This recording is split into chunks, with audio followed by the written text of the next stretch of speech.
España, julio de 1936. El golpe de Estado liderado por Francisco Franco pretende derrocar a la Segunda República elegida democráticamente. Comienza entonces el sueño y el vía crucis para estos jóvenes cuyo destino los llevó a un lugar lejano y desconocido. Salió una instancia para pilotos, pues venga, apuntado, no, sin esperanza, no, pero me apunté. Políticamente, yo pertenecía a Izquierda Republicana. Creíamos que la República podía solucionar el levantamiento. Entonces vinieron las tropas avanzadas. Ya la cosa se puso fea y ya se pronosticaba una guerra larga. Entonces dije, no, aquí ya hay que solucionarlo. La República necesitaba muchos pilotos en muy poco margen de tiempo. Sus escuelas estaban funcionando a tope, la mayoría de los instructores estaban en el frente, por lo tanto no tenían instructores. En España la República apeló a Francia y Francia solo les ofreció una formación elemental. Apeló a Gran Bretaña y Gran Bretaña se negó en redondo. Por lo tanto, no les dejaron opción. Enseguida solicité marcha, a mí me gustaba la aviación y no me pudo convencer nadie, ni mi familia ni nadie. Me lo encontré en el metro y le dije dónde iba y me dijo, pues que me voy a hacer piloto. Digo, ¿cómo que te vas a hacer piloto? Digo, sí, en la Castellana si vas, tienes que tener entre 18 y 21 años.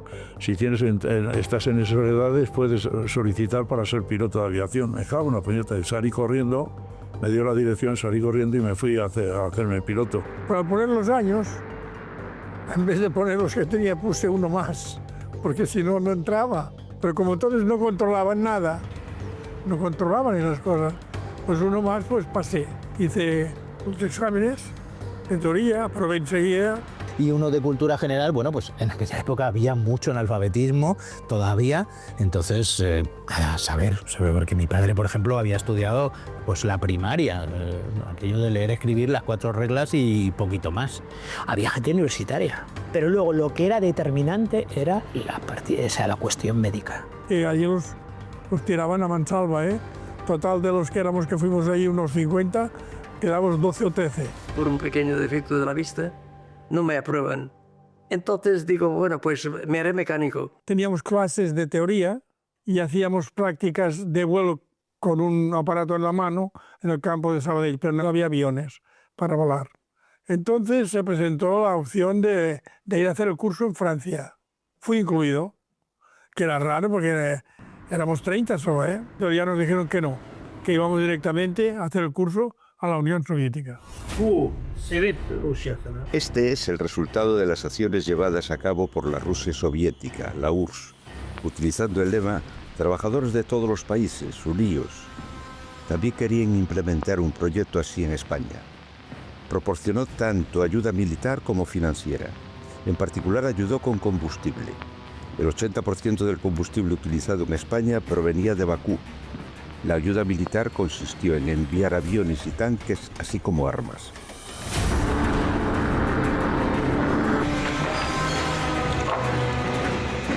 En la primera promoción se pagaron $1.011.697 por la formación de 198 alumnos. Dólares USA. Era caro, obviamente. ¿Por qué? Porque fundamentalmente ya no solo es eso, sino es toda la logística de trasladar a gente desde España hasta el Cáucaso. La República tenía muchos problemas para mandarlos a través de una Europa que no era suya, o sea, que no era afín a la Unión Soviética, y tenían que mandarlo o bien por el Mediterráneo o bien por el norte. Tenían prohibidísimo tomar contacto, bajarse en las estaciones o cualquier cosa para que nadie les preguntara, oye, ¿y a dónde van estos españolitos? Vino María Uliánova, un barco antiguo muy bonito, nos cuidaban como a reyes. Hubo quien engordó en el viaje de 8 días hasta 6 kilos. Llegamos a Leningrado, de allí salimos en dirección a Moscú, Kharkov, de Kharkov pues para abajo a Odessa, de Odessa hasta llegar a Kirovohrad. Hicimos el recorrido pasando por Córcega y Cerdeña, luego por el estrecho de Messina, por Italia, por todo. Eso fue una maravilla para nosotros. Y yo, de verdad, eso no lo olvidan nunca, el viaje. No nos dejaron desembarcar a nosotros, porque íbamos en un barco que era un barco normal. Tardamos 3 días y 4 noches. La llegada a Quiroga, la escuela no era una tal escuela de aviación. Claro, nos imaginábamos que íbamos a una escuela en la cual todo estaba preparado como escuela. Allí todo lo que era estaba improvisado. Las clases comenzaron por primera vez el 1 de febrero de 1937, con 193 alumnos incorporándose al programa.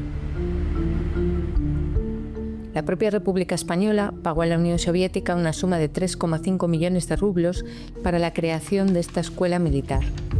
Como resultado de este pago, la escuela de pilotos fue inaugurada en Azerbaiyán, en la ciudad de Ganya.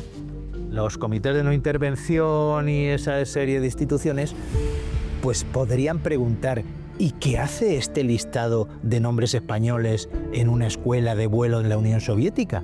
Si se supone que nadie está ayudando a nadie. Entonces les ponemos nombres rusos y aquí no se sabe nada.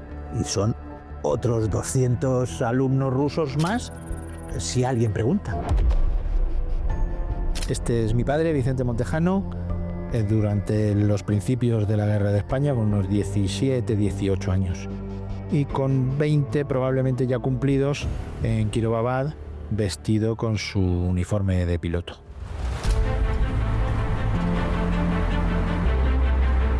Con mucha inteligencia por parte de la Fuerza Aérea Rusa, eligieron unos campos que se parecen mucho a los campos nuestros de Levante. Son campos áridos en invierno, en verano. Las temperaturas son extremadas, continentales, típicas de que en verano hace bastante calor y en invierno hace frío. Cada campo había 10 o 12 camas, en fin, allí el comedor nos hacía la comida a nuestro gusto. Y había hasta 6 campos distintos de aviación, 6 campos, de los cuales la primera cosa que tenían que hacer los pilotos era quitarle las piedras, amontonar las piedras en un sitio, era un pedregal. Eso se parece a muchos campos del Levante español y de España, podemos decir de la parte oeste de España. Cuando llegaban allí les decían: tú no te vas a llamar Vicente Montejano o Montejano Vicente, que hacen en muchos países del este, sino que te vas a llamar Marskoy Vikenti. Algunos de ellos eran combatientes previamente en tierra durante la Guerra Civil y de esa forma estaba casi asegurado que eran afines al pensamiento de la Unión Soviética en ese momento. Claro, muchos de ellos ocultaron cuáles eran sus preferencias políticas. Dijeron que sí, que si eran comunistas o eran afines al Partido Comunista, dijeron que sí. Pero claro, después se demostró que algunos de ellos no eran nada comunistas, ni en absoluto, ni socialistas siquiera, ¿no? Había republicanos, había liberales, hubo casos de anarquistas. Incluso yo me acuerdo de una experiencia de un antiguo aviador que era marxista-leninista y que se metió en un problema gordísimo porque una clase de teoría política rechazaba el marxismo-estalinismo. Tenían unas clases de política que les daba el comisario Mirov, que era el jefe de la escuela, y los sometía a verdaderas torturas de 1 hora hablándoles de política, con lo cual ellos, además del idioma, no sabían casi nada de lo que les estaba diciendo, ¿no? Como en cualquier conflicto bélico, pues siempre había tejemanejes políticos. En la segunda promoción colaron a 2 personas que tenían problemas serios psiquiátricos. También hubo 2 deserciones en la primera promoción y nadie se lo esperaba. Y evidentemente estos desertores, pues claro, comunicaron rápidamente al gobierno franquista que se estaban formando en la Unión Soviética. Entonces les daban clases de teoría por las tardes y por la mañana muy temprano se los llevaban a volar a los campos llenos de piedras, esos que te digo. En la primera promoción se tuvieron que llegar y plantar porque se dieron cuenta de que los instructores soviéticos no se podían comunicar. Entonces, hicieron pedagógicamente algo increíble. En primer lugar, tenían que practicar las maniobras en tierra con maquetas.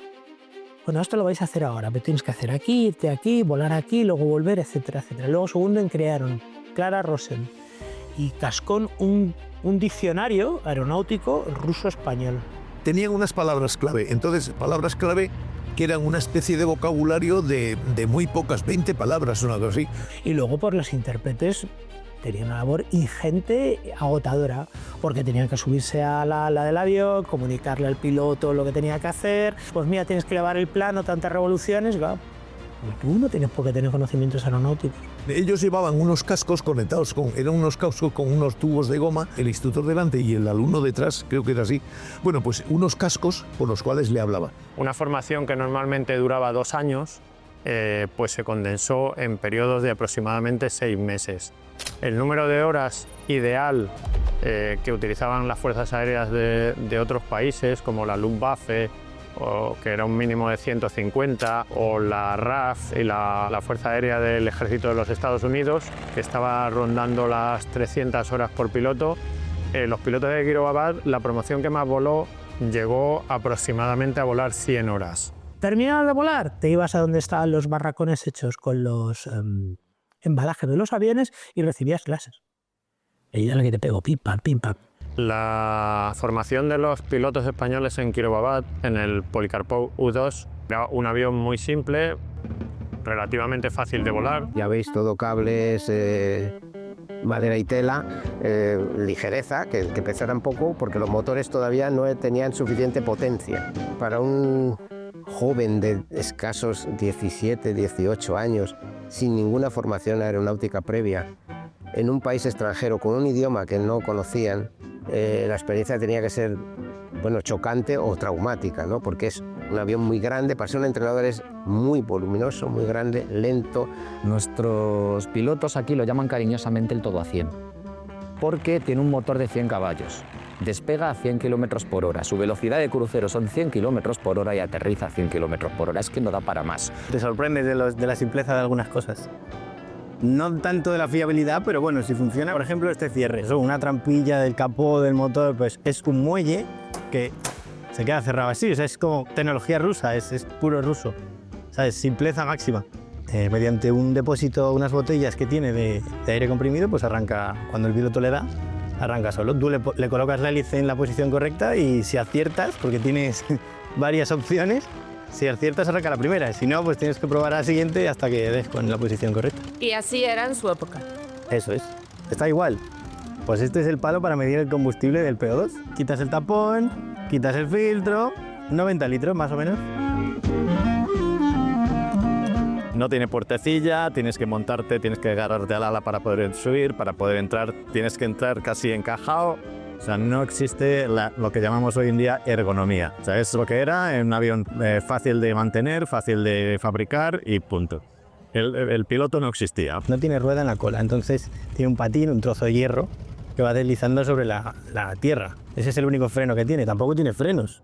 Tú hay unos pedales, son solo pedales, pero no tiene frenos, entonces las ruedas van libres. Estaba pensado para utilizarlo en lo que había en esa época, que eran pistas de tierra o de hierba, cuando había hierba, y se despegaba siempre en dirección del viento. Lo que hacían era carretear el avión a mucha velocidad por el suelo, por el piso del campo donde estaban, hasta que se acostumbraron a manejar el avión en tierra y que no capotara. Un amigo suyo, él vio que entraba en pérdida, siempre contaba, decía, hay que ser tonto, porque yo gritándole desde la cola y no me oía, Curro, dale a la palanca, Curro, dale a la palanca. Y Curro no le dio la palanca y luego siempre decía, y se quedó como un monito, así pequeñito y todo quemado.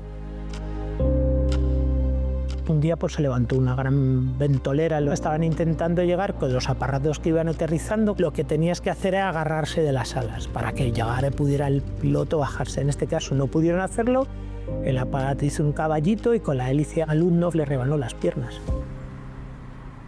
No vimos la ciudad de Kirovavad, no teníamos permisos para salir.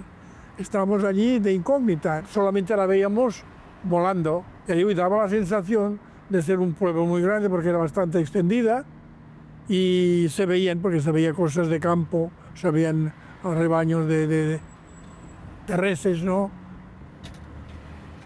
Algunos de ellos hacían las típicas trastadas, se escapaban de noche porque habían quedado con una chavala y querían ir a verla, lógicamente. Algunas veces venían mujeres de los instructores de hacer tiro, pues íbamos allí de espectadores, o se ponían ahí en el suelo, meneándose todas ellas como sapos. Y nosotros no veas, ¿no? Disfrutábamos la mar. Y allí había cola. Allí todos, que tú no te toca, que estuviste ayer. Para los soviéticos era muy importante mantener el secreto. No querían que nadie se enterase de que había pilotos españoles formándose allí, y aquello era prácticamente imposible porque eran españoles. Para cruzar de donde daban clases hasta el comedor es que pasaban por la calle, se cruzaban con gente del pueblo y les habían dicho que por favor, que calladitos para que no les escucharan hablar en español. Pero era imposible. Y veían a una chica, le decían piropos, o sea, hablaban con todo el mundo. Entonces, lo de que allí había españoles era un secreto a voces. Cuando iban para allá y les estaban sellando en el consulado francés, a Bravo le decían, profesión, y dice, yo soy buzo. ¿Y a qué altura vuela usted como buzo? Lo que era muy bueno eran los profesores. Los profesores eran lo mejor que tenía. Los pilotos rusos que mandaron a entrenarlos eran una gente sobresaliente porque consiguieron que algunos chicos que no se habían subido en un avión nunca acabaran al cabo de un periodo de 6 meses siendo pilotos de caza. Además, mira que yo estaba en la academia con los ases de la aviación soviética, le llamaban la Horda de Oro. Los héroes, dos veces héroes, he estado con ellos. Fuimos pasando como aviones en U-2, después volamos un avión ya con 500 caballos de potencia, ya era más serio. También lo volamos y luego de ahí ya se pasaba a volar las distintas especialidades. Entrenas un U-2 y a partir vas a Katiuska, Tupolev SV-2. Era un avión que tenía 1.700 caballos, o sea, 860 caballos cada motor. El piloto va aquí. Aquí detrás es el aventador para defender de los cazas. Y aquí va el observador. Aquí va Gil Guerola y aquí va Fernando Goitia. Y aquí iba yo. Y un poco en función de si te veía más templado, más cuestión, bombardero. Si te veía más agresivo, más tal, caza. En el I-15, siendo un avión muy desfasado, tren fijo, cabina abierta, biplano, etc., os puedo decir por fuentes documentales que era muy temido por los pilotos de la Legión Cóndor. Enormemente temido, porque se podía revolver un espacio de cielo y escupirte, entre comillas, una andanada de 4 ametralladoras que te dejaban fosfatinar. Aquí aprendieron en España a enfrentarse a los Messer, que era lo mejor. A ti te pueden impactar un cilindro, pero el resto sigue. En cambio, si tú le impactas al sistema de refrigeración de un Messer, automáticamente se viene para abajo. Y entonces los Messer aprendieron, ojo, con los chatos. Cuidado. Y si ya eras como un perro presa, y 16. ¿Qué ocurre en los años 30? Entonces empieza, digamos, la gran batalla por la velocidad en el caza. La solución de diseño para conseguir alta velocidad en los cazas y poder alcanzar a los bombarderos antes de que lleguen a su objetivo consistió en utilizar monoplanos de mucha carga alar, es decir, con un solo plano tener mucha capacidad de maniobra y tener muy poca resistencia para que con un motor de las mismas características poder alcanzar más velocidad. Los primeros que consiguen un avión viable de esas características son los rusos con el I-16, además con un par de años de antelación con respecto a Alemania y a Inglaterra. La aparición del Polikarpov I-16 en la guerra civil supone un avance tan importante como que, por ejemplo, la República tiene superioridad aérea sobre Madrid. Cuando este avión vino a España, en octubre de 1936, en el puerto de Cartagena, venían en unos contenedores donde ponía en el lateral con caracteres cilíndricos la palabra Moscova, pues se quedó con la de Mosca, para simplificar. Entró en combate por primera vez en el frente de Madrid en noviembre de 1936. Hasta aquella época, las tripulaciones, digamos, del bando sublevado que atacaba a Madrid por aquellas fechas, se encontraron con la desagradable sorpresa de un avión que les atacaba desde abajo a una tremenda velocidad, y los pocos pilotos que sobrevivieron regresaron contando que les habían atacado como unos aviones que salían como de las alcantarillas. Entre eso y que venía pintado de color gris, luego se cambió a verde, acuñó el término de rata. ¿Y sabes lo que se quiere? Una muñeca, ¿no? Bueno, pues el avión, al menos el I-16 o Mosca, es una muñeca para ti. Sin oxígeno hemos volado a 6.000 metros. Algunos perdían el conocimiento y caían, y si llegaban que no había montañas, a los 1.500 metros se despertaban y se lían. El I-16 lo ibas normal, lo encabritabas sin darle motor, perdía velocidad y hacía para abajo. en barrena. Te soltabas el mando de las manos, los pies iguales y el suelo como un señor salía. Compraron en España un motor americano Wright Ciclone de muchísima potencia y se lo pusieron al Mosca y montamos una escuadrilla de moscas de altura, llamaban la escuadrilla del Chupete, la cuarta. Tuve una vez miedo.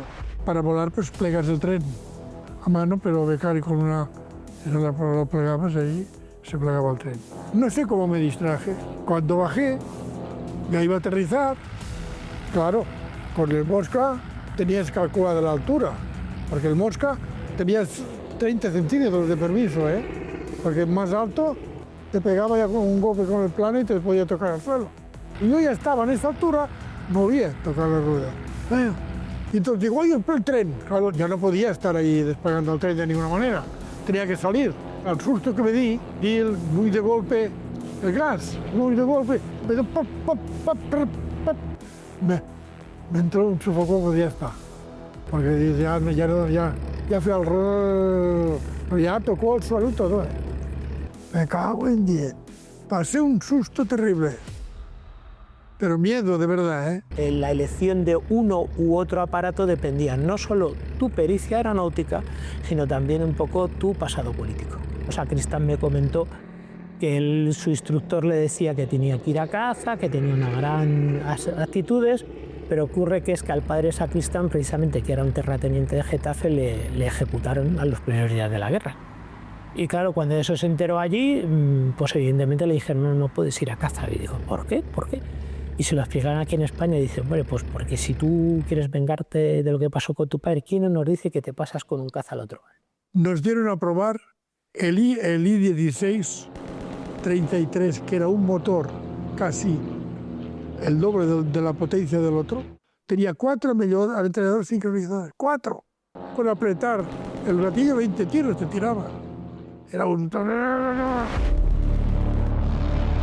Estos aviones al principio venían pilotados por aviadores rusos.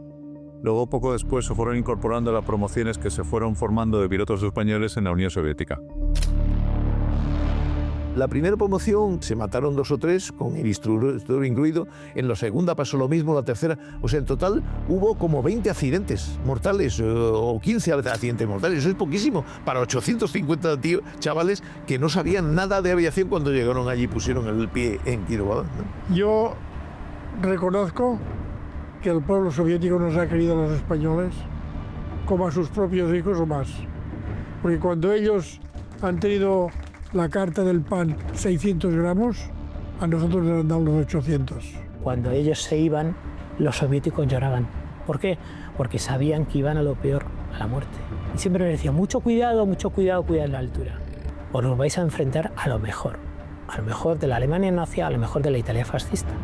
Y lloraban cuando se despedían de ellos. No tienes miedo, para empezar. Eres piloto de caza y vas a cumplir tu misión. El jefe de las escuelas me dijo, recuerde usted sobre todo que nosotros no luchamos en defensa de un partido político. Nosotros luchamos en defensa de la Constitución. Recuérdelo eso. Aquello me marcó ya de cara al futuro, de que en la vida pues tienes un compromiso, cumplir con las leyes. Cada promoción se desdoblaba. A partir de la A, si mal no recuerdo, de la segunda. Pero vamos, la primera salió de aquí el 3 de enero y regresó prácticamente para la batalla de Brunete. Julio se les daba 15 días de descanso, convivencia con la familia, pero en realidad el peso de la guerra aérea lo asumieron la primera y la segunda promoción. Lo que hicieron la aviación rusa para formar a esos 830, 850 pilotos fue realmente una cosa prodigiosa, porque conseguir que esos chicos con 6 meses de instrucción teórica y práctica en los aviones vinieran a España y no se mataran todos en el primer vuelo, porque eso es lo que podía pasar. Los pilotos que se formaban en la Unión Soviética tenían el acceso directo a las aeronaves que luego se iban a emplear aquí porque se estaban siendo enviadas por la Unión Soviética, que era lo más moderno de lo que dispuso las Fuerzas Aéreas de la República, entonces tenían primacía. Yo creo que establecía el récord de Europa o del mundo de altura en avión abierto con 11.500 metros en el Mosca. Y entonces ya empezamos a tener superioridad en altura sobre los alemanes. Ya no No era que estaban encima de nosotros siempre, sino que estaban encima de ellos. Pero el defecto nuestro es eso, que volamos a muy altura y ellos bombardeaban muy bajo. Y volando nosotros a 6.000 metros, ellos seguían bombardeando. Fallos del mando nuestro. Y gracias a eso, pues bueno, la República puede aguantar no un año, sino casi 3. Al principio no vino aviones, pero bueno, eso creo que nos ha pasado a todos. No te enteras. Ves que te ponen de un jefe, que es el jefe de patrulla que te han destinado.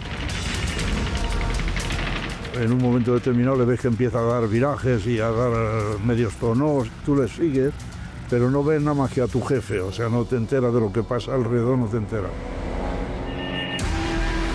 ¿Por qué dabais tantos virajes y tal? Pero ¿no has visto al enemigo? Yo quería ver, ¿había enemigo? No, pues había 40, pero ¿cómo que había 40? Pero si no he visto a ninguno. Pues te podían haber matado 40 porque no te has enterado de nada. Se dispersan los aviones y hay una melee, una bola en la cual hay aviones bajando, subiendo, virando. Ese es el combate aéreo, es así, el dogfight es así.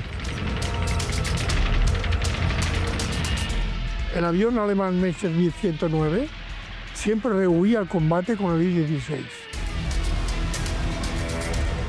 Mientras él hacía el picado, trataba de moverse y se le ponía la cola enseguida.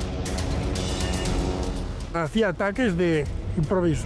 El Immelmann, el tono, todo lo hacías con él, con una facilidad pasmosa.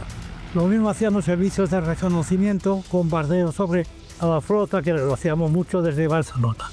Aunque a los 8.000 metros de altura, hacen el bombardeo, entrando el picado, y así se hizo.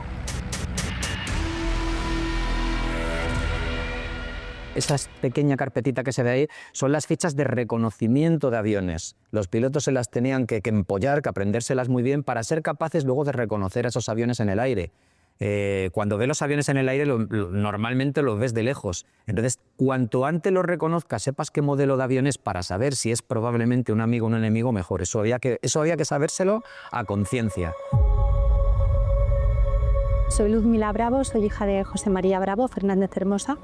Mi padre ha sido uno de los ases de la aviación republicana. Yo he crecido escuchando las, como yo decía, batallitas que él contaba a sus amigos. Puede fallarte el avión, puede estropearse, puede caerse un plano, puede tener una avería. Pero en eso no pensabas.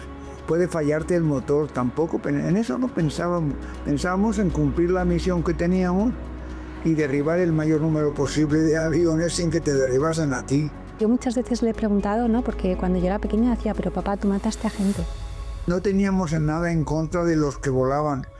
Éramos aviadores y íbamos a derribar los aviones. Los alemanes tenían la costumbre de cargarse a los que caían en paracaídas, porque consideraban que hacer un piloto era mucho más largo tiempo que hacer un avión.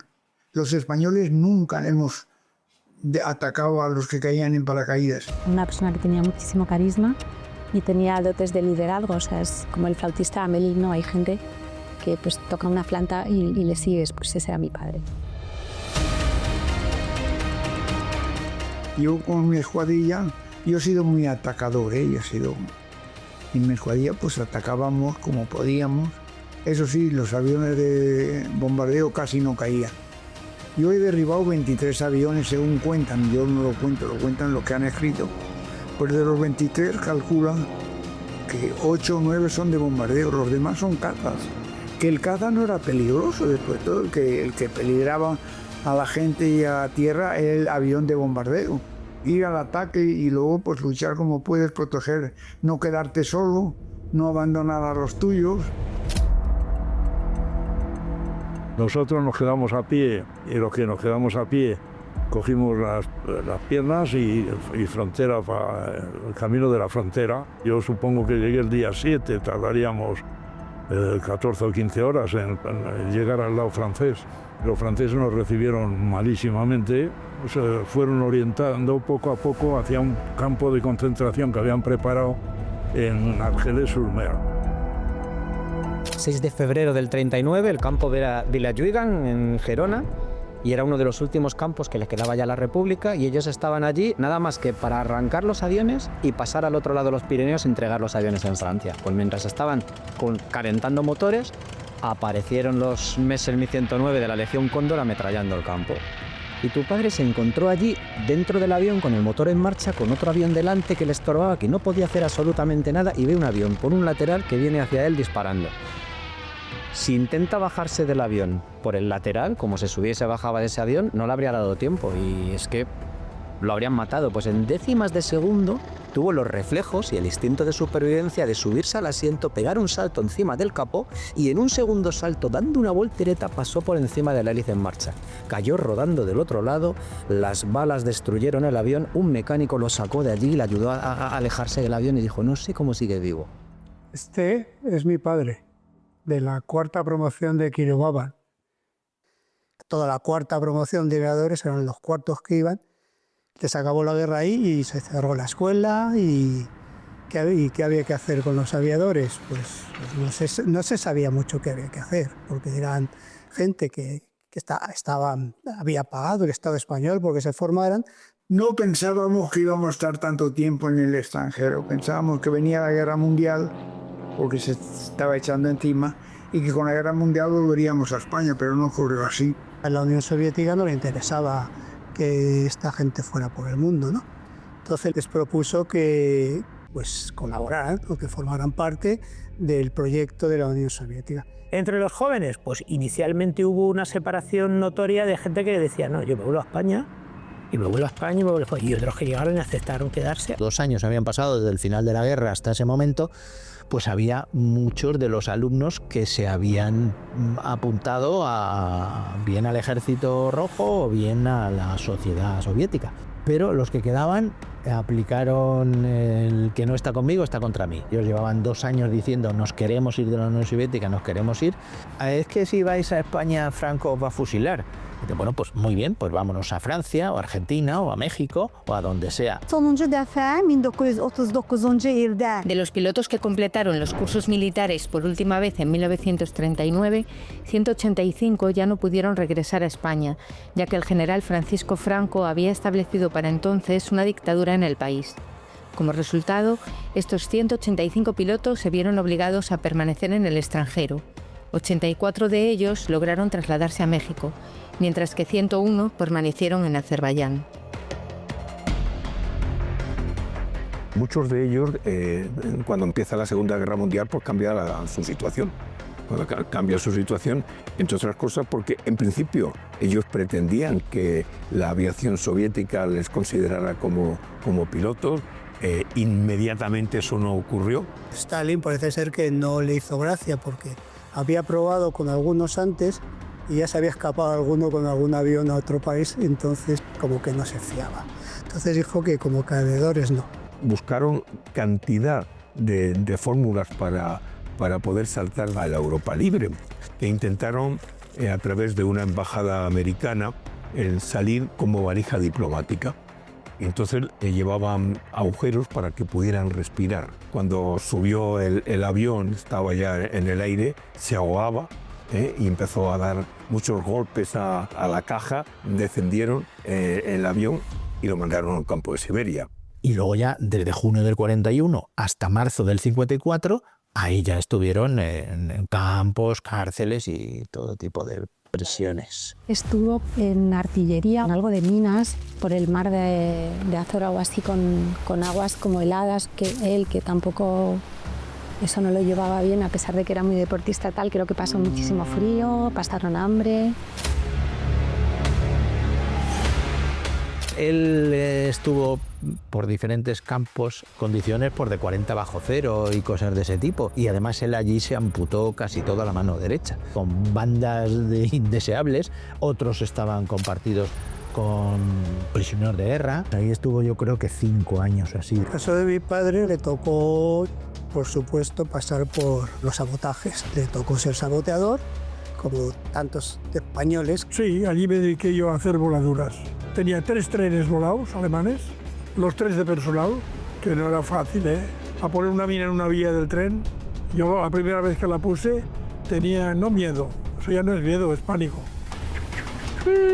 Y al cabo de un rato pegó un pedo que se quedó, tuvieron una mano de bajas terribles, ¿no? Oh, yo me engordé aquel día 1 kilo sin comer. Me dio una alegría, fue el primer tren que volé. Compartía, pues a lo mejor podía compartir con 18 o 20 de los suyos. Entraron en contacto con los de la División Azul, marinos, y a los que les pilló en Odessa el fin de la guerra, pues les dijeron las autoridades soviéticas, pues ¿sabes lo que le digo? Que este barco va a servir para pagar lo que la República Española nos debe. Y ustedes se van a quedar con nosotros. Y entonces estos pobres fueron a parar, sin comerlo ni beberlo, a campos de concentración. Estaban haciendo un experimento que no se ha repetido nunca en la aviación mundial. Algunos de los pilotos rusos se dieron cuenta de que ellos habían capturado en los primeros meses de la guerra aviones alemanes. ¿Quién entendía algo de los aviones alemanes en toda Europa? Los españoles. Entonces mandaron a 18 españoles a un sitio de los Urales y entonces empezaron a volar en aviones alemanes para poder, en formaciones aéreas, introducir un avión con las siglas alemanas y todo y derribar algunos de los aviones de la formación. No dio resultado, era muy complejo de manejar. La frecuencia de radio, a ver, enumerarse 1, 2, 3 y el otro no sabía ni decir los números en alemán. Durante la Segunda Guerra Mundial protegieron el espacio aéreo y los aeropuertos de Bielorrusia, la región del Cáucaso en general, Moscú, Odessa y Bakú. Plavov estaba en una unidad que protegía todos los campos de petróleo de Bakú. Había que protegerlos para que los alemanes no hicieran fotografías y no supieran lo que había debajo. Salían, volaban 2 horas o 3 horas de patrulla, lo que podían. No conseguía entrar ni un solo avión, ni bueno, alguno, y lo derribaron. ¿Por qué el petróleo de Bakú era tan importante para Adolf Hitler? Porque el petróleo de Bakú era considerado un factor decisivo para dominar el mundo y ponerlo bajo control. Porque las guerras de aquella época eran guerras de motores.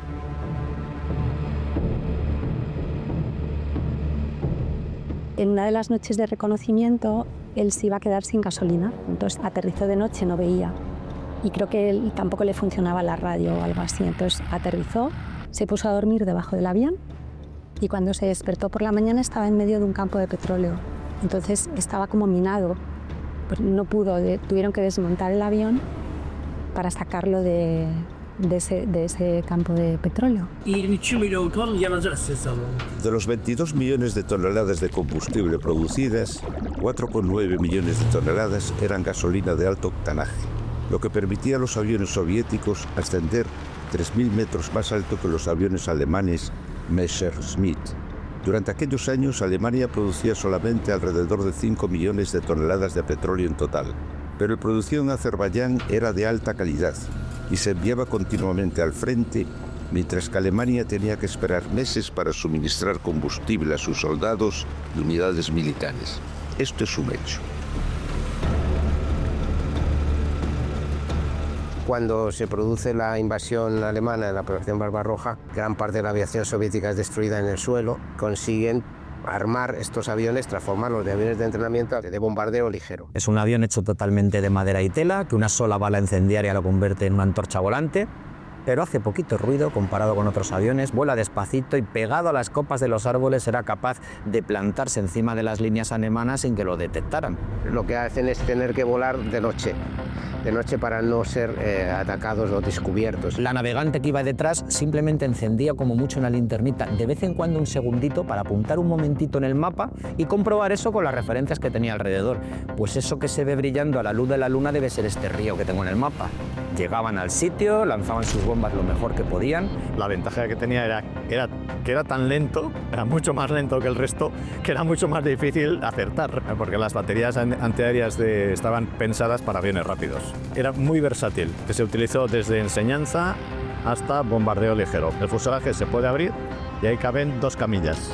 Y lo utilizaron muchas veces para evacuar heridos desde el frente a los hospitales. Un día les llaman y les dicen que tienen que hacer una misión secreta, pero que no les pueden dar datos. Mi padre era el jefe de la escuadrilla y entonces escoltaban a 2 aviones comerciales.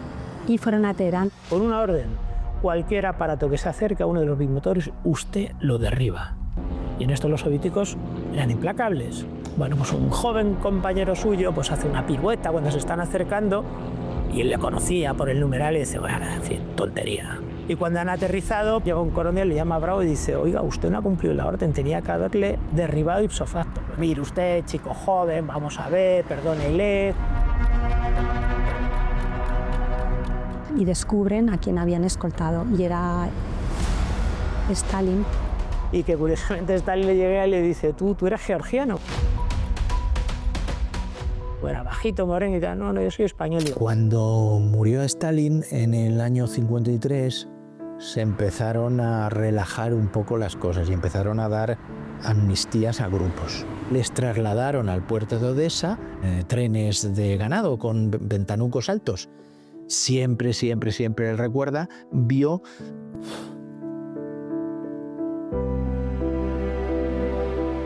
Vale, venga, voy.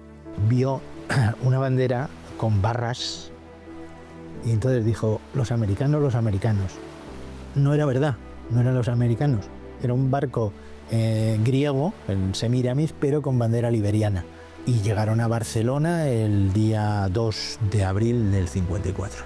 No es que los republicanos vinieran acompañando a 200 y pico ex cautivos de la División Azul, sino que fue al revés. Un recibimiento espectacular para los de la División Azul y un luz de gas para los republicanos por la puerta trasera directamente a interrogatorios primero de españoles y después de la CIA, claro, que también estaba atenta, ¿no? ¿Dónde has estado? ¿Qué había ahí? ¿Cómo eran las fábricas? ¿Quién mandaba? O sea, todo este tipo de preguntas que les repetían y otra vez lo mismo y otra vez lo mismo, ¿no? Y aquí, pues para volver a rehacer la vida, pues lo pasaron muy mal y se apoyaban entre ellos. Regresamos a casa tristes porque habíamos perdido una batalla, pero luego más tarde pensamos de que solo había sido una batalla y la realidad es de que hoy hemos ganado la guerra porque funciona la libertad y la democracia y que creo que nosotros hicimos algo por ello. Valía la pena. Cuando volvieron no eran nada, porque ellos tenían un título de sargentos pilotos, pero lo tenían en la Unión Soviética. Pero en el 54 la Unión Soviética y España no tenían ninguna relación. Entonces ellos no eran eso que habían aprendido, no eran nada. Y no se les reconoció hasta los años 80. Héroes no han hecho en España más que uno, el hijo de Dolores Ibarri. A los demás no nos han condecorado a nadie. Bueno, condecorados sí, yo tengo muchas, tengo 16 condecoraciones rusas. Потому что мы пилоты, небо наш, родимый дом. Первый делом в самолете, а девушки потом. Me llamo Mercedes Calderilla Martínez, soy hija de Juan Calderilla. Que era un ametrallador navegante, pero muy importante porque fue el que centró los observadores navegantes que necesitaban los Katiuskas para volar en España, que todos inicialmente eran rusos, la unidad que vino eran 30 aviones rusos, y esos volaban, los pilotos no tenían ni idea de dónde estaban, prácticamente, España. Enseñaron a los observadores y navegantes rusos cómo podían navegar por España. Mi padre, cuando ya se va a Quiroga de capital, al principio solo reconocían el título de maestre, que era un título de la aeronáutica naval, que equivaldría como sargento, más o menos. Se juntan unos cuantos que les costó muchos años. Al final le reconocieron, pero les costó muchos años. ¿Exactamente qué consiguió? El título de coronel. Sí, luego le dieron los atrasos también. Consiguió emolumentos. Pero bueno, sobre todo el reconocimiento.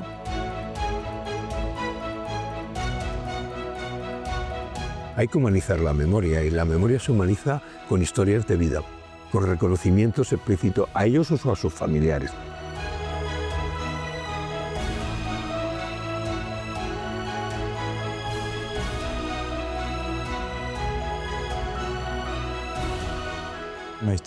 Nuestra escuela sigue reconociendo su vínculo con los pilotos españoles.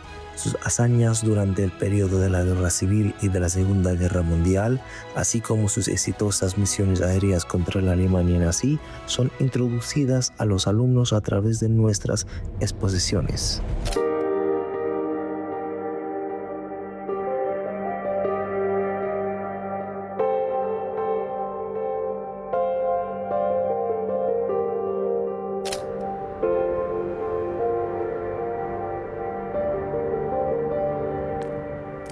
Aquellos pilotos que perdieron la vida durante el entrenamiento fueron enterrados en Ganya, en el Paseo de Honor. Manuel González, Bautista Juan, Francisco Fernández.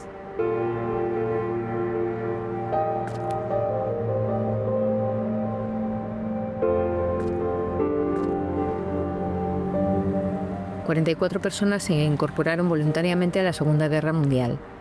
Los que perdieron la vida fueron enterrados en Bakú.